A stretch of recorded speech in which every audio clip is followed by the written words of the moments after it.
Hi. It is April 12th, 2014. It's afternoon, Saturday. I've tried to make this a couple times and I just ramble a lot, so I'm going to try to be a little bit more specific in what I talk about and less rambling. I have a lot on my mind, so, it goes a lot of places. Okay, we'll start with how I am. Well, last week I was pretty sick. I had a lot of pain. I ended up going to the ER on Tuesday, which was annoying. They didn't really do much. They basically just, gave me some medication and was like, well, we can't find out what's wrong, so good luck. One of the many issues I have with the way that the ER works. I mean, basically, most of the times that I've been to the ER, I end up being admitted the next day after they send me home.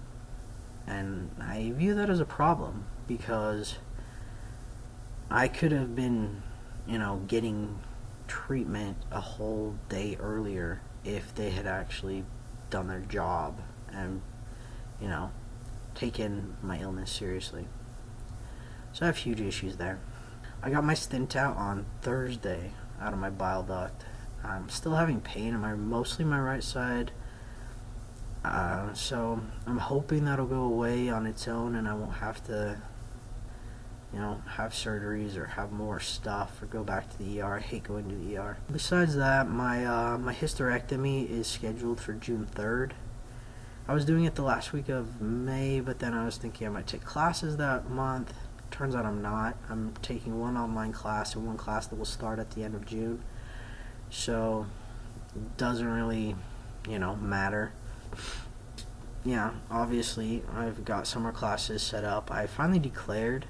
It's only taken me 3 years. I'm double majoring. I'm majoring in anthropology, biological anthropology, basically, and then I'm also majoring in biology with cellular and molecular emphasis.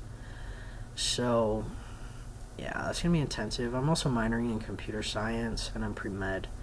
Luckily, all of my pre-med requirements are going to be met by my anthropology and my biology majors, so that's pretty good. I'm going to be here for a while. I'm going to be at USU for at least 5 or 6 years, so that's a long time because I have med school after that for another 4 or 5 years. What really makes me have to stay a little bit longer than everybody else is that I don't do full-time very much. I usually do like 10 credits maybe. And I do that on purpose because I want to actually bother to learn the material, not just pass the class. I hate the whole passing the class thing without really getting much out of it. It's like you learn a little bit, but I really want to understand what I'm learning and, do something with it. I've got my fall pretty much planned out. It's going to be intensive this next year because, I'll be doing classes, plus I'm on the Black Student Union and Life's councils as the PR person.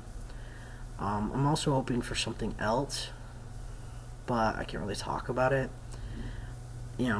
If it happens, then I'll be super happy and I'll tell you about it when I can. If it doesn't, I'm going to be really sad. So,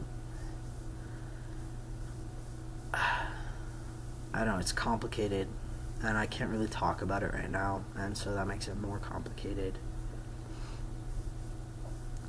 And it's one of those things, it's like, for instance, the military. I always wanted to join the military, and being trans, I'm not allowed to, because I'm trans. And that bothers me a lot. And I guess in some ways this is a similar situation, and I'm hoping it'll work itself out and everything will go okay. But the idea of not even getting the opportunity because I'm trans is really upsetting and frustrating. I hate being treated a certain way because of something I have no control over. If it's based on merit and I just don't measure up, I'm fine with that. So I'm really hoping things work out. I have some amazing allies on my side.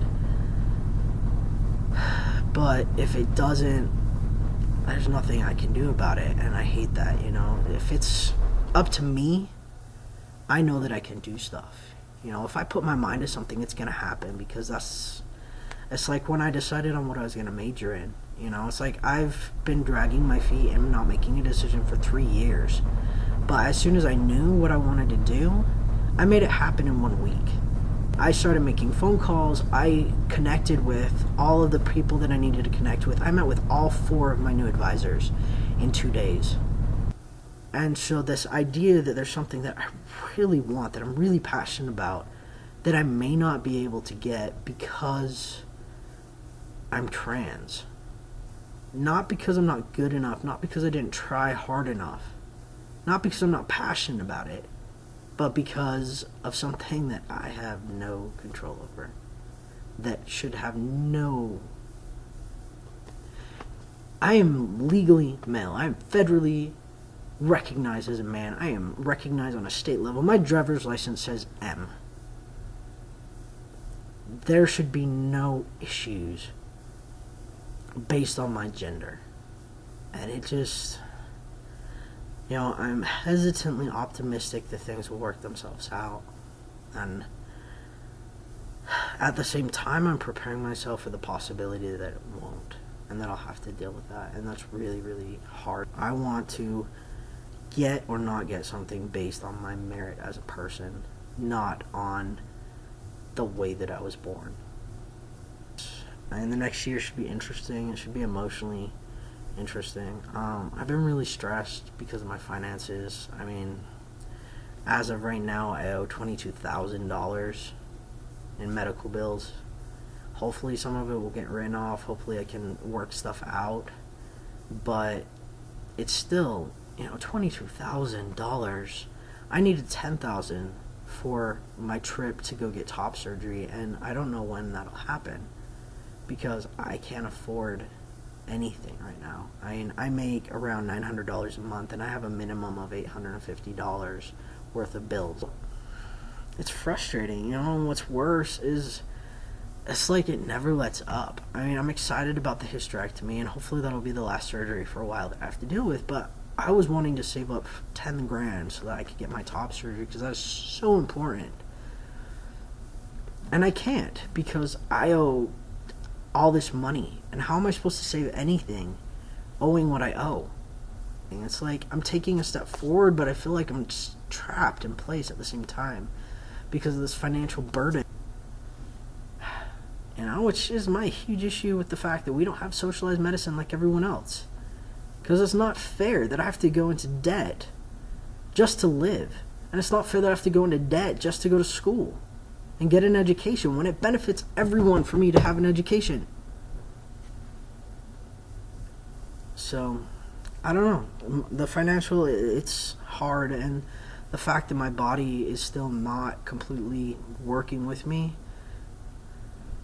frustrates the hell out of me. I want to have my life, and I want everything to be okay, and then it's like I'll be in pain, or I woke up today and I'm dizzy as hell, and everything's spinning, and I just opened my eyes. I haven't even moved yet.